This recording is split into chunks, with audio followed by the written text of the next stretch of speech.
യേശുക്രിസ്തുവിൻ്റെ പരിശുദ്ധമായ നാമത്തിൽ എല്ലാ പ്രിയപ്പെട്ടവർക്കും മോർണിംഗ് ഡ്യൂവിൻ്റെ പുതിയൊരു പ്രഭാത വചന ധ്യാനത്തിലേക്ക് സ്വാഗതം ചെയ്തുകൊള്ളുന്നു. കഴിഞ്ഞ ദിവസങ്ങളിലൊക്കെ നമുക്ക് വളരെ അനുഗ്രഹിക്കപ്പെട്ട ആത്മീക വചനചിന്തയിലൂടെ കടന്നു പോകാൻ തക്കോണം ദൈവം നമ്മെ സഹായിക്കുന്നല്ലോ. ഈ ദിവസങ്ങളൊക്കെ നമ്മൾ ചിന്തിക്കുന്നതായ കാര്യം, ദൈവത്തിൻ്റെ ആത്മാവ് നടത്തുന്നവർ ഏവരും ദൈവത്തിൻ്റെ മക്കളാകുന്നു. ദൈവത്തിൻ്റെ ആത്മാവ് നമ്മെ എവിടേക്കൊക്കെയാണ് നയിക്കുന്നത് എന്നുള്ളതാണ് നമ്മൾ ചിന്തിക്കുന്നത്. ആ ചിന്തയുടെ ഭാഗമായി തന്നെ നമ്മൾ ചിന്തിക്കുന്നു, ദൈവത്തിൻ്റെ ആത്മാവ് നമ്മെ ആത്മാക്കളെ വിവേചിക്കുന്നതിലേക്ക് നയിക്കുന്നു. ഈ ഒരു കാര്യം നമ്മെ സംബന്ധിച്ച് വളരെ പ്രധാനപ്പെട്ട കാര്യമാണ്. നമുക്കെല്ലാവർക്കും അറിയാവുന്ന ഒരു കാര്യമാണ് ഈ അന്ത്യകാലം. അതായത് ദൈവവചനത്തിൻ്റെ അടിസ്ഥാനത്തിൽ ഇത് അന്ത്യകാലമാണെന്ന് നമ്മൾ അറിഞ്ഞുകൊണ്ട് തന്നെ ഈ അന്ത്യകാലത്ത് കർത്താവ് യേശുക്രിസ്തു പ്രവചിച്ചതുപോലെ, നമ്മളോട് മുമ്പ് കൂട്ടി പറഞ്ഞതുപോലെ, വ്യാജ ആത്മാക്കളുടെ സാന്നിധ്യം വളരെ വലുതായിരിക്കും. അതുകൊണ്ട് തന്നെ നമ്മൾ ആത്മാക്കളെ വിവേചിക്കേണ്ടതായിട്ടുണ്ട് എന്നുള്ളത് ഇവിടെ വളരെ പ്രസ്താവ്യമായ കാര്യമാണ്. ഇന്നൊക്കെ 2000 കൊല്ലങ്ങൾക്ക് മുമ്പാണല്ലോ അപ്പോസ്തലനായ പൗലോസും അതേ യേശുക്രിസ്തുവിൻ്റെ ശിഷ്യന്മാരുമൊക്കെ ഇപ്രകാരമുള്ള സുവിശേഷങ്ങളും ലേഖനങ്ങളൊക്കെ എഴുതിയത്. അവരെഴുതുമ്പോൾ തന്നെ ആ കാലഘട്ടത്തെ അവർ അന്ത്യനാളെന്ന് വിളിച്ചു. അതായത് യേശുക്രിസ്തു പറഞ്ഞതായ ലക്ഷണങ്ങളൊക്കെ അവരുടെ കാലത്തു പോലും നിറവേറുന്നു എന്നുള്ള ഒരു വീക്ഷണം അവർക്കുണ്ടായിരുന്നു. അതുകൊണ്ട് തന്നെ അവർ അന്നത്തെ സഭകൾക്ക് ലേഖനങ്ങൾ എഴുതുമ്പോൾ, അവിടെയുള്ള വിശ്വാസികളോട് പ്രസംഗിക്കുമ്പോൾ അവർ ഇത് അന്ത്യകാലമാണെന്ന് സൂചിപ്പിക്കുന്നുണ്ടായിരുന്നു. അപ്പോൾ നമ്മൾ നോക്കണേ, അതിനുശേഷം ഏതാണ്ട് 2000 കൊല്ലങ്ങൾ കഴിഞ്ഞ് നമ്മളുടെ ഈ കാലഘട്ടത്തിൽ നമ്മളായിരിക്കുമ്പോൾ എത്രത്തോളം ഇത് അന്ത്യകാലമാണെന്നുള്ളതിന് പ്രസക്തമായ ഒരു കാര്യമാണ്. അന്നത്തേക്കാൾ ഉപരി ഇന്ന് അന്ത്യകാല ലക്ഷണങ്ങൾ ധാരാളമായി കാണുന്ന ഒരു കാലമാണല്ലോ ഇത്. അതുകൊണ്ട് തന്നെ കഴിഞ്ഞ ദിവസം ചിന്തിച്ചതായ ചിന്തയുടെ അടിസ്ഥാനത്തിൽ നമ്മൾ മനസ്സിലാക്കണം, ഈ കാലം വ്യാജ ആത്മാക്കളുടെ ഒരു കാലമാണ്. ഇന്ന് ഞാൻ നിങ്ങളോട് സംസാരിപ്പാൻ ആഗ്രഹിക്കുന്നത് ദൈവപ്രവൃത്തിയുടെ അടയാളങ്ങൾ എന്താണ്, ആ അടയാളങ്ങളെ നമ്മൾ എങ്ങനെയാണ് തിരിച്ചറിയുന്നത് എന്നുള്ളതാണ്.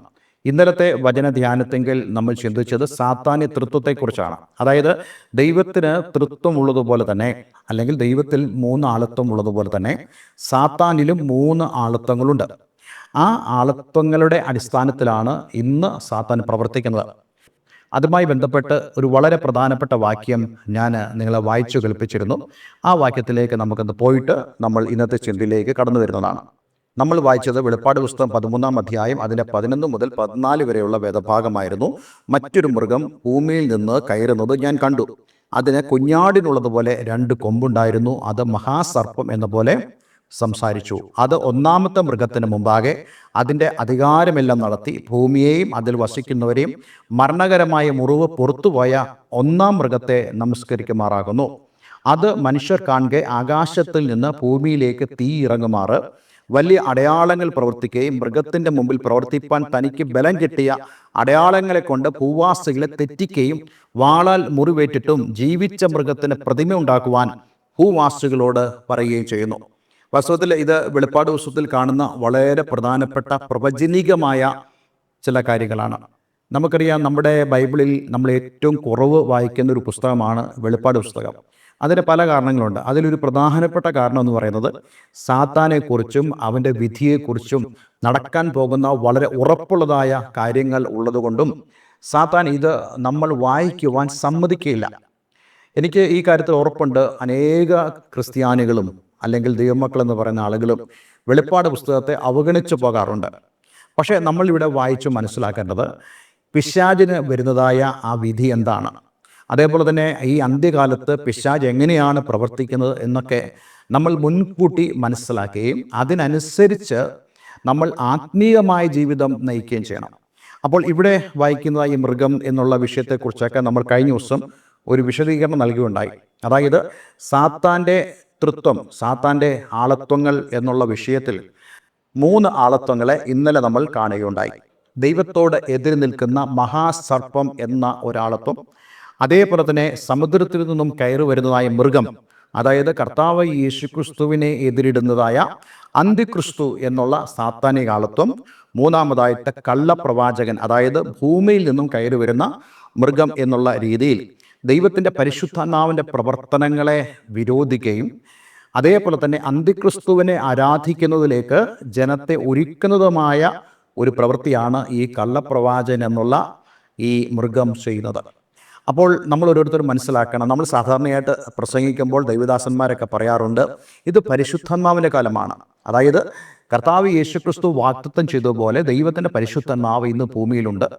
ആ പരിശുദ്ധാത്മാവിൻ്റെ ഇതം പ്രഥമമായ കർത്തവ്യം എന്ന് പറയുന്നത് യേശുക്രിസ്തു തന്നെ പറഞ്ഞല്ലോ, സത്യത്തെക്കുറിച്ചും ന്യായവിധിയെക്കുറിച്ചും നമുക്ക് ബോധം വരുത്തുകയും അതേപോലെ തന്നെ നമ്മൾ പോകേണ്ട വഴിയെ നമുക്ക് ഉപദേശിച്ചു തരികയും ചെയ്യുന്നത് പരിശുദ്ധാത്മാവാണ്.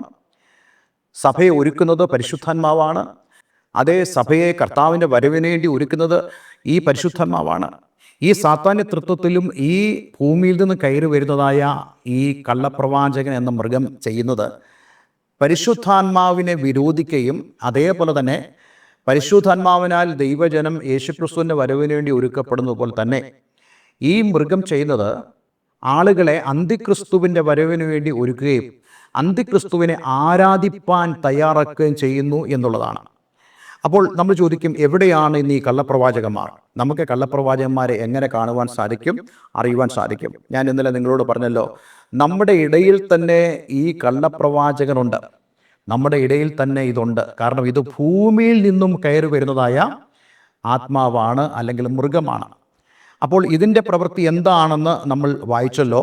ഇത് ഭൂമിയിലുള്ള ആളുകളെ സാത്താനെ ആരാധിക്കുന്നതിലേക്ക് കൊണ്ടുപോകുന്നു എന്ന് മാത്രമല്ല, കള്ളപ്രവാചകൻ എങ്ങനെ സംസാരിക്കുന്നു എന്ന് നമുക്കിവിടെ തന്നെ കാണാൻ കഴിയുന്നുണ്ട്. അത് മഹാസർപ്പം എന്ന പോലെ സംസാരിച്ചു. അതായത് ഉൽപ്പത്തി പുസ്തകത്തിൽ നമ്മൾ കാണുന്നതായ ആദമിൻ്റെ ഹവ്വയുടെ മുമ്പിൽ കടന്നു വന്ന പാമ്പ്, ആ സർപ്പം, അതെങ്ങനെയാണ് ഹവ്വയോട് സംസാരിച്ചത്, എങ്ങനെയാണ് ആദ്യം മാതാപിതാക്കളോട് ഇടപെട്ടത്, അതേപോലെ തന്നെ ഇന്ന് കള്ളപ്രവാചകന്മാർ ഇടപെടുന്നു എന്നുള്ള വസ്തുത നമ്മൾ അവഗണിച്ചു പോകരുത്. ഹവ്വയോട് സംസാരിക്കുമ്പോൾ വളരെ കൃത്യതയോട് സംസാരിക്കുന്നില്ലേ? ദൈവം പറഞ്ഞ അതേ കാര്യത്തെ അതേപോലെ തന്നെ സംസാരിച്ചുകൊണ്ട് അതിൽ നിന്നും അവരെ ഡീവിയേറ്റ് ചെയ്തതായ ഒരു അനുഭവം നമുക്കിവിടെ കാണാൻ സാധിക്കുന്നുണ്ട്. അതായത് ദൈവം സംസാരിച്ചതിനെ തള്ളാതെ അതിനെ സ്വീകരിച്ചുകൊണ്ട് തന്നെ അവൻ്റെ ഇഷ്ടത്തിനനുസരിച്ച്, അതായത് പിശാചിൻ്റെ ഇഷ്ടത്തിനനുസരിച്ച് ഹവ്വയെയും ആദമിനെയും കൊണ്ടുവരാനാണ് ഉപായത്തോടെ അന്ന് സർപ്പം സംസാരിച്ചത്. ഇന്നും അങ്ങനെയല്ലേ സംസാരിക്കുന്നത്? ഇന്നും മഹാസർപ്പം പറയുന്ന പോലാണ് പിശാച് പറയുന്നത്. വിശുദ്ധ വേദപുസ്തകത്തിൽ വളരെ വ്യക്തമായി പറയുന്നു, മദ്യപാനി സ്വർഗരാജ്യം അവകാശമാക്കിയില്ല. എന്നാൽ സർപ്പം എന്താ പറയുന്നത്? അല്ലെങ്കിൽ സാത്താൻ എന്താണ് പറയുന്നത്? അവൻ ഉപായത്തോട് പറയുന്നു, അല്പം സേവിച്ചാൽ ഒന്നും കുഴപ്പമില്ല, വല്ലപ്പോഴും ഒന്ന് അടിച്ചാൽ യാതൊരു വിഷയമില്ല. ഇങ്ങനെയാണ് സർപ്പം സംസാരിക്കുന്നത്. ഇങ്ങനെയാണ് ഈ കള്ളപ്രവാചകനും സംസാരിക്കുന്നത്. അതേപോലെ തന്നെ ഉള്ള ഒരു പ്രധാനപ്പെട്ട കാര്യമാണ് അത്ഭുതങ്ങളും അടയാളങ്ങളും. ഇത് കർത്താവ് യേശുക്രിസ്തു തന്നെ ഈ ഭൂമിയിലായിരുന്ന സമയത്ത് പറഞ്ഞിട്ടുണ്ട്. കള്ളക്രിസ്തുക്കൾ, അതായത് ഈ കള്ളപ്രവാചകന്മാർ ചെയ്യുന്നതായ പ്രവൃത്തികൾ, അതെ ഞങ്ങൾ ദൈവത്തിൽ നിന്നുമാണ് എന്ന് പ്രൂവ് ചെയ്യാൻ വേണ്ടി അവർ പിശാചിനാൽ അത്ഭുതങ്ങളും അടയാളങ്ങളും പ്രവർത്തിക്കാനിടയായിത്തീരും. മത്തായിയുടെ സുവിശേഷം 7-ാം അധ്യായം അതിൻ്റെ 22-23 വായിക്കുമ്പോൾ നമ്മളിങ്ങനെ വായിക്കുന്നു, കർത്താവേ കർത്താവേ, നിന്റെ നാമത്തിൽ ഞങ്ങൾ പ്രവചിക്കുകയും നിന്റെ നാമത്തിൽ ഭൂതങ്ങളെ പുറത്താക്കുകയും നിന്റെ നാമത്തിൽ വളരെ വീര്യപ്രവർത്തികൾ പ്രവർത്തിക്കുകയും ചെയ്തില്ലയോ എന്ന് പലരും ആ നാളിൽ എന്നോട് പറയും. നോക്കൂ, ഇന്ന് വ്യാജക്രിസ്തുക്കൾ അല്ലെങ്കിൽ കള്ളപ്രവാചകന്മാർ എന്താണ് ചെയ്യുന്നത്? അവരും യേശുവിൻ്റെ നാമത്തിലാണ് ചെയ്യുന്നത്. അപ്പോൾ സാധാരണയായിട്ട് നമ്മൾ പറയുന്നുണ്ട്, അവരങ്ങനെ രോഗം സൗഖ്യമാക്കുന്നുണ്ടെങ്കിൽ അവർ യേശുവിൻ്റെ നാമത്തിലല്ല പറയുന്നത്, അപ്പോൾ അതുകൊണ്ട് എന്താ കുഴപ്പം? അങ്ങനെ ചോദിക്കാറില്ല. അതുകൊണ്ട് എന്താ കുഴപ്പം? അവർ നമ്മളുടേതായ പാട്ടുകളല്ല പാടുന്നത്, അവരും ദൈവവചനമല്ലേ സംസാരിക്കുന്നത്, അവർ ധാരാളം ചാരിറ്റി പ്രവർത്തനങ്ങൾ ചെയ്യുന്നില്ലയോ? ഇങ്ങനെയുള്ള ആളുകൾ അന്ന് കർത്താവ് യേശുക്രിസ്തുവിന്റെ അടുക്കൽ കടന്നു വന്ന് പറയുന്ന കാര്യമാണ് ഇവിടെ പറഞ്ഞിരിക്കുന്നത്. കർത്താവേ കർത്താവേ, നിന്റെ നാമത്തിൽ ഞങ്ങൾ പ്രവചിക്കുകയും. അപ്പോൾ ഇവർ പ്രവാചകന്മാരാണ്. നിന്റെ നാമത്തിൽ ഞങ്ങൾ ഭൂതങ്ങളെ പുറത്താക്കുന്നു. ഇവരുടെ ശുശ്രൂഷയിൽ ഭൂതങ്ങൾ പുറത്തു പോകുന്നു. നിന്റെ നാമത്തിൽ വളരെ വീര്യപ്രവർത്തികൾ പ്രവർത്തിക്കുകയും ചെയ്തില്ല എന്ന് പലരും ആ നാളിൽ എന്നോട് പറയും. നോക്കൂ, ഈ സ്ക്രെച്ചസിലൊക്കെ കടന്നു വന്ന ആളുകളെ അവരെ റിലീസ് ചെയ്തിട്ട് സ്പെറ്റസ് എല്ലാം എടുത്തെറിഞ്ഞ് യേശുവിൻ്റെ നാമത്തിൽ എന്നൊക്കെ പറയുമ്പോൾ അതിൻ്റെ പുറകിലുള്ള പൈശാചിക ശക്തിയെ നമ്മൾ വിവേചിച്ചറിയണം. പക്ഷെ പലർക്കും അത് കണ്ടാൽ മതി. അവരെന്താ പറയുന്നത്? ഇവർ ദൈവത്തിൽ നിന്നുള്ളതാണ്. പക്ഷെ അവരുടെ പ്രവൃത്തി നോക്കിക്കേ. നമുക്കൊക്കെ അവരുടെ പ്രവൃത്തികൾ മനസ്സിലാക്കാനുള്ള ധാരാളം അവസരങ്ങൾ ദൈവം തന്നിട്ടുണ്ട്. പക്ഷെ എന്നിട്ടും നമ്മളത് പഠിക്കുന്നില്ല. അവർ പ്രവർത്തിക്കുന്ന കാര്യങ്ങളെയൊക്കെ ഒരു ഹീറോയിസം മനോഭാവത്തോടു കൂടെ നമ്മൾ കാണുകയും അത് അംഗീകരിക്കുകയൊക്കെ ചെയ്തു പോകുന്നതായ അനുഭവങ്ങളുണ്ട്. പക്ഷേ ഞാൻ നിങ്ങളോട് പറയട്ടെ, ഒരിക്കലും വചനത്തിന് വിരുദ്ധമായി പ്രവർത്തിക്കുന്ന ആളുകളെ അവരെത്രത്തോളം അത്ഭുതങ്ങൾ ചെയ്താലും, എത്രത്തോളം അടയാളങ്ങൾ ചെയ്താലും, എത്രത്തോളം വീര്യപ്രവൃത്തി ചെയ്താലും നമ്മൾ അതിനെ വിവേചിച്ചറിയേണ്ടത് വളരെ ആവശ്യമാണ്. എന്നിട്ട് യേശുവോട് പറയുന്ന 23-ാമത്തെ വാക്യത്തിൽ, അന്ന് ഞാൻ അവരോട്, ഞാൻ ഒരു നാളും നിങ്ങളെ അറിഞ്ഞിട്ടില്ല, അധർമ്മം പ്രവർത്തിക്കുന്നവരെ എന്നെ വിട്ടു പോകുവിൻ എന്ന് തീർത്ത് പറയും. അപ്പോൾ യേശു എന്താ പറയുന്നത്? ഞാൻ നിങ്ങളെ അറിയുന്നില്ല എന്നുള്ളതാണ്. അതായത് എൻ്റെ ആത്മാവിൽ നിന്നുമല്ല നിങ്ങൾ ശുശ്രൂഷിച്ചത്. എത്രത്തോളം അപകടം പിടിച്ചൊരു മേഖലയാണിതെന്ന് നമുക്കിപ്പോൾ ബോധ്യമാകുന്നില്ലേ? അതേപോലെ തന്നെ മത്തായിയുടെ സുവിശേഷം 24:24 യേശു പറയുന്നു, കള്ളക്രിസ്തുക്കളും കള്ളപ്രവാചകന്മാർ എഴുന്നേറ്റ് കഴിയുമെങ്കിൽ വൃതന്മാരും തെറ്റിപ്പാനായി വലിയ അടയാളങ്ങളും അത്ഭുതങ്ങളും കാണിക്കും. ഓർത്തുകൊള്ളുവീൻ, ഞാൻ മുമ്പ് കൂട്ടി നിങ്ങളോട് പറഞ്ഞിരിക്കുന്നു. യേശു മുമ്പേ ഇത് പറഞ്ഞതാണ്. അതുകൊണ്ട് ഇവരുടെ വലയിൽ നമ്മൾ പെട്ടുപോകരുത്. അതേപോലെ തന്നെ കഴിഞ്ഞ ദിവസം നമ്മൾ വായിച്ചതായ വാക്യം 2 തെസ്സലോനിക്കർ 2:9 വാക്യം, അധർമ്മമൂർത്തിയുടെ പ്രത്യക്ഷത നശിച്ചു പോകുന്നവർക്ക് സാത്താൻ്റെ വ്യാപാര ശക്തിക്കൊത്തോണം വ്യാജമായ സകല ശക്തിയോടും അടയാളങ്ങളോടും അത്ഭുതങ്ങളോടും അനീതിയുടെ സകല വഞ്ചനയോടും കൂടെ ആയിരിക്കും. ദൈവപ്രവൃത്തിയുടെ അടയാളം എന്ന് പറയുന്നത് അത്ഭുതങ്ങളും അടയാളങ്ങളും അല്ല. ഇനിയെങ്കിലും നമ്മളത് മനസ്സിലാക്കണം. ഒരിക്കലും അങ്ങനെ നമ്മൾ ചിന്തിക്കരുത്. അതായത് ഒരു സഭ, ആ സഭയിൽ അത്ഭുതങ്ങളും അടയാളങ്ങളും വെളിപ്പെടുന്നില്ലെങ്കിൽ അത് സഭയെ അല്ല എന്നുള്ള ചിന്താഗതി മാറേണ്ടതായ ഒരു സന്ദർഭമായിരിക്കുന്നു. പിന്നെന്താണ് ആ സഭയിൽ കാണേണ്ടത്? 2 പ്രധാനപ്പെട്ട കാര്യം ഒരു ദൈവസഭയിൽ ഉണ്ടായിരിക്കണം. അത് അത്ഭുതങ്ങളല്ല, അടയാളങ്ങളല്ല, വീര്യപ്രവർത്തികളല്ല, മറിച്ച് സ്നേഹവും സത്യവും. സ്നേഹം എന്ന് പറയുന്നത് ദൈവത്തോടുള്ള സ്നേഹവും ദൈവത്താൽ സ്നേഹിക്കപ്പെടുന്ന സ്നേഹവും അതുവഴി പരസ്പര സ്നേഹവും കൂട്ടായ്മയും, അതേപോലെ തന്നെ ദൈവവചനവും ഉള്ളതായ സഭയാണ് യഥാർത്ഥ സഭ എന്ന് പറയുന്നത്. ഞാൻ നിങ്ങളോട് പറയട്ടെ, നിങ്ങളുടെ സഭ അപ്രകാരമുള്ള ഒരു സഭയാണോ? ഞാൻ നിങ്ങളോട് പറയുന്നത് യഥാർത്ഥ സഭയിൽ അത്ഭുതങ്ങളും അടയാളങ്ങളും ഇല്ല എന്നുള്ളതല്ല, മറിച്ച് പ്രാധാന്യം എന്ന് പറയുന്നത് സ്നേഹത്തിനാണ്. തമ്മിൽ കാണുമ്പോൾ സ്നേഹിക്കാൻ കഴിയാതിരിക്കുന്ന ഒരു സഭയിൽ അത്ഭുതങ്ങൾ വെളിപ്പെട്ടു എന്ന് പറയുമ്പോൾ നമ്മളതിനെ വിവേചിക്കണം. അതേപോലെ തന്നെ അത്ഭുതങ്ങൾ കാണിക്കുന്നതായ വ്യക്തികൾ ദൈവവചനാനുസൃതമായി ജീവിക്കുന്നില്ലെങ്കിൽ, ഒരു വശത്തൂടെ അവർ പണം ആർജിക്കുവാനും അതേപോലെ തന്നെ ആഡംബര ജീവിതം നയിച്ചുകൊണ്ട് മുന്നോട്ട് പോകുന്നുണ്ടെങ്കിൽ നമ്മൾ അവരെ വിവേചിച്ച് അറിയേണ്ടത് വളരെ ആവശ്യമാണ്. അതെ, വൃക്ഷത്തെ ഫലം കൊണ്ടാണ് നമ്മൾ തിരിച്ചറിയുന്നത്. അങ്ങനെയാണെങ്കിൽ ഇന്നത്തെ ഈ സന്ദേശത്തിൻ്റെ പ്രധാനപ്പെട്ട ഒരു വിഷയം എന്ന് പറയുന്നത്, ദൈവപ്രവൃത്തിയുടെ അടയാളം എന്ന് പറയുന്നത് അത്ഭുതങ്ങളും അടയാളങ്ങളുമല്ല. അതിനെ വെച്ചല്ല നമ്മൾ ദൈവപ്രവൃത്തിയോ ദൈവസാന്നിധ്യത്തെയോ വിവേചിക്കേണ്ടത്, മറിച്ച് അവിടെ സ്നേഹവും സത്യവുമാണെന്നുള്ള കാര്യം നമ്മൾ മറന്നു പോകരുത്. ഇതാണ് ദൈവത്തിൻ്റെ വചനം നമ്മളെ പഠിപ്പിക്കുന്നത്. ഇന്ന് നമുക്കതിനെ ഒന്ന് പരിശോധിക്കാം. നമ്മൾ വാസ്തവമായിട്ടും ദൈവത്തെ സ്നേഹിക്കുന്നുണ്ടോ? ദൈവത്താലുള്ള സ്നേഹം നമ്മൾ അനുഭവിക്കുന്നു, അത് തീർച്ചയാണ്. പക്ഷേ ആ സ്നേഹം നമ്മൾ പരസ്പരം കൈമാറുന്നുണ്ടോ? അതോ നമ്മൾ ദൈവവചനപ്രകാരം ജീവിക്കുന്നുണ്ടോ? ഈ 2 കാര്യങ്ങൾ നമ്മുടെ ജീവിതത്തിലുണ്ടെങ്കിൽ അതാണ് യഥാർത്ഥ ആത്മീയത, അതാണ് യഥാർത്ഥ സഭ, അതാണ് യഥാർത്ഥമായ വിടുതൽ എന്ന് പറയുന്നത്.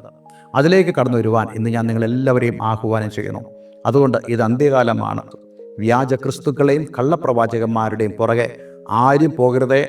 എത്ര വലിയ അത്ഭുതങ്ങൾ ചെയ്താലും, എത്ര വലിയതായി ആളുകളെ ആകർഷിച്ചു എന്ന് വന്നാലും ദൈവവചനം വിട്ട് അങ്ങോട്ടും ഇങ്ങോട്ടും മാറരുത്. അതിനുവേണ്ടി സമർപ്പിക്കുവാൻ ഇന്ന് ഞാൻ നിങ്ങളെല്ലാവരെയും ആഹ്വാനം ചെയ്യുന്നു. ഒരു നിമിഷം നമുക്ക് പ്രാർത്ഥിക്കാം. സ്വർഗീയ പിതാവേ, എന്ന് ഞങ്ങളെ കേൾപ്പിച്ച വളരെ അനുഗ്രഹിക്കപ്പെട്ട സന്ദേശത്തിനായി സ്തോത്രം. പലപ്പോഴും കർത്താവേ, ഞങ്ങളുടേതായ നിലയിൽ അത്ഭുതങ്ങൾക്കും അടയാളങ്ങൾക്കും പുറകെ അതെല്ലാം തന്നെ ദൈവമായി ചെയ്യുന്നെന്നുള്ള ചിന്ത പലപ്പോഴും ഞങ്ങളുടെ ഉള്ളിലുണ്ടായി. ഞങ്ങൾ ദൈവത്താലുള്ള സ്നേഹം അനുഭവിക്കാനോ മറ്റുള്ളവരെ സ്നേഹിക്കുവാനോ ദൈവവചനപ്രകാരം ജീവിപ്പാനോ കഴിയാത്തതായ ഒരു അന്തരീക്ഷത്തിലേക്ക് മാറുമ്പോൾ, ഇന്ന് ദൈവത്തിൻ്റെ പരിശുദ്ധമാവ് എന്നോടും എന്നെ കേൾക്കുന്ന പ്രിയമുള്ളവരോടെല്ലാം ഈ വചനത്തിലൂടെ ഇടപെട്ടതിനായി ഞാൻ നന്ദി പറയുന്നു. ഈ വചനം കേട്ട എല്ലാവരും ഞാൻ യേശുവിൻ്റെ നാമത്തിൽ അനുഗ്രഹിക്കുന്നു. പ്രാർത്ഥന കേട്ടതിന് നന്ദി, യേശു ക്രിസ്തുവിൻ നാമത്തിൽ തന്നെ. ആമേൻ, ആമേൻ. അതേ, ദൈവപ്രവൃത്തിയുടെ അടയാളം സ്നേഹവും സത്യവുമാണ്. അതിലേക്ക് കടന്നു വരുവാൻ ഇന്ന് ഞാൻ നിങ്ങളെല്ലാവരെയും ആഹ്വാനം ചെയ്യുന്നു. എല്ലാവരെയും ദൈവം അനുഗ്രഹിക്കട്ടെ. ആത്മീയമായ കൂട്ടായ്മയ്ക്കും അതേപോലെ തന്നെ പ്രാർത്ഥനയ്ക്കുമൊക്കെ ഞങ്ങളെ സമീപിക്കാവുന്നതാണ്. നിങ്ങൾക്ക് കൂടുതൽ വചനപഠനം ആവശ്യമാണെങ്കിൽ അതിനും ഞങ്ങളെ സമീപിക്കാവുന്നതാണ്. എല്ലാവരും ദൈവം അനുഗ്രഹിക്കട്ടെ. Have A nice day. God bless you all.